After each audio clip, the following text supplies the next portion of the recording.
আসসালামু আলাইকুম। আমাদের ছোট্ট একটা রোগী নাম হচ্ছে আফরা।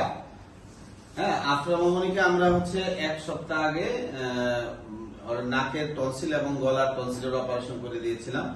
ওর সমস্যা ছিল ঘুমাইতে কষ্ট হতো, নাক দিয়ে নাক ডাকতো বা হচ্ছে নাক হা করে ঘুমাইতো, মুখ দিয়ে লালা পড়তো। ওর কানে কি কোনো সমস্যা ছিল? কানে কোন শুনতো? 2022 সালের ডিসেম্বর থেকে ওর কানে সমস্যা। প্রথমে ওর কানে যন্ত্রণা থাকতো, তারপর ফাটতো, ফুসফুস, দুর্গন্ধ হইতো, অনেক যন্ত্রণা ছিল।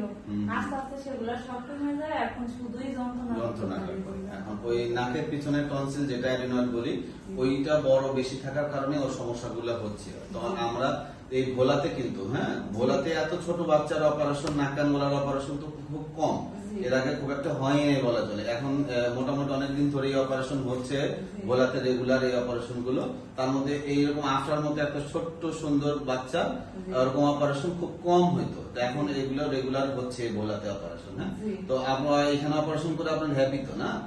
যে হ্যাপি। এখন হচ্ছে ওই ও ভালো থাকুক, সুস্থ থাকুক। ও এখন আস্তে আস্তে বাড়বে, ভালো ও কানে শুনবে ঠিক মতো, কানের ইনফেকশন গুলো ভালো হয়ে যাবে। ঠিক আছে, আমাদের দোয়া থাকলো ওর জন্য। ঠিক আছে।